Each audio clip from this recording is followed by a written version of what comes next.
EPAWA meteorologist Bobby Martins here with your outlook for June 15th, 2021. I have a radar view here of yesterday, going back and we're going to review the radar from yesterday before I get into today's video, which of course is sponsored by the Reading Fightin' Phils. They are on the road this week.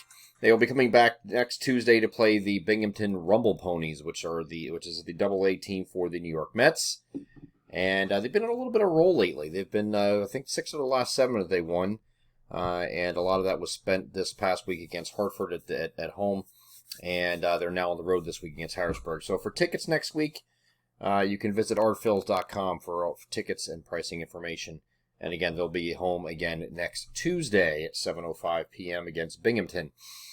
So this is the radar as we had early afternoon yesterday. Now, if you watched yesterday's video and I broke it down exactly how we thought it was going to happen, this wasn't really too different from that. Now, it's people that live in the middle here from Harrisburg, or right along I-78, would beg to differ. Because it looked like you were going to get hit yesterday. You did not get hit. This was the shaft zone, right through the center of our coverage area, as far as thunderstorms and severe storms were concerned. So we had a prefrontal line come through the region. Started off actually northwest PA, made it all the way across to the far northeastern corner of Pennsylvania, which was not expected to hold together that long. Okay, and this is going to jump ahead of me here because it's doing so it's constantly updating. So this is looking back at that line. This is a prefrontal line that moved through, and it held together a lot longer than we thought it would, or the models thought it would.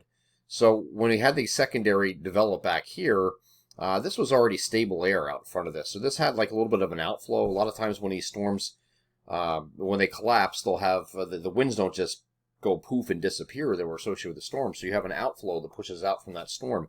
Well, that outflow pushed down further south to places like Harrisburg and Reading and Allentown and parts of interior northern New Jersey as well. So because that outflow boundary was pushed out, it's a rain-cooled outflow, and it cooled things down quite a bit. So when this got going, it ended up a little bit further south. Okay, so I'm going to put this in motion just so you can see what that did. Here's the prefrontal trough dying, and then when this stuff here behind it really couldn't get going. It wasn't until later in the evening that we really saw this line going down further south and east across southeast PA. And there's some pretty good storms down in these areas, but these were not touched all day.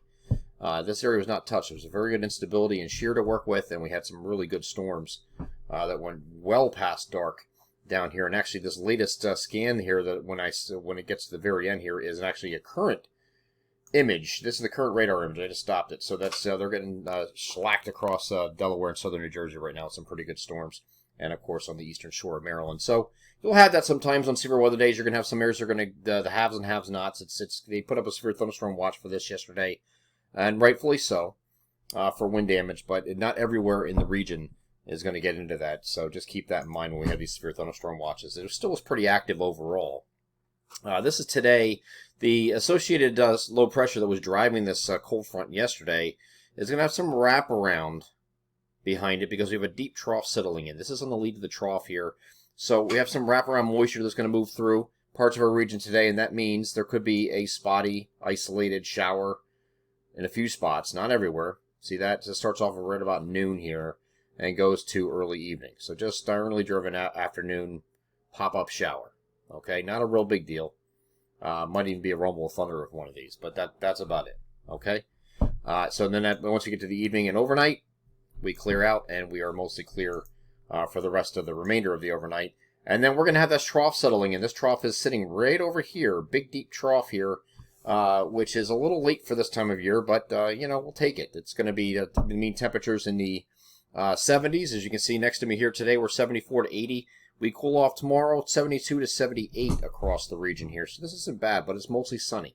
Okay, very pleasant conditions they're going to be dealing with both Wednesday and Thursday, and actually Friday for that matter. Here's Thursday, still under the influence of that trough, so we might be a degree or two warmer here. We might get back up to 74 to 80 or so here on Thursday, but we're still mostly sunny skies. And then Friday, we're expecting another partly to mostly sunny day, but we're going to jump those temperatures up because winds are going to turn to the southwest. There is a warm front here, and I got everything backward. I'm keep moving back and forth in my head today because I have everything backwards. For whatever reason, I did an update with my video software program and only records on this side instead of this side, and so I'm kind of backwards here. So anyway, there's a cold front that's going to be coming through on Saturday. On the lead of that, there's going to be a southwesterly wind flow out ahead of this here on Friday, so it's going to get the temperatures back up above 80 degrees, okay, and that's on Friday.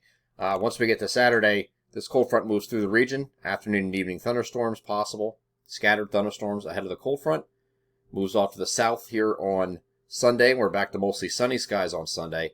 Now, the European model wants to bring this, which is a tropical storm making landfall here in coastal Louisiana, and it wants to bring the remnants of this awfully close. GFS is not really doing that, so we're going to keep an eye on this as we get into next week, but we'll see. We'll see what that does. That cold front should theoretically pick that up and send it out this way, but we'll see. We have plenty of time to look at that, but it looks like Monday we're going to leave an isolated thunderstorm in the forecast for now. If this were to affect it, by the way, this is what it does. Okay, and this is looking at late Monday night and Tuesday morning.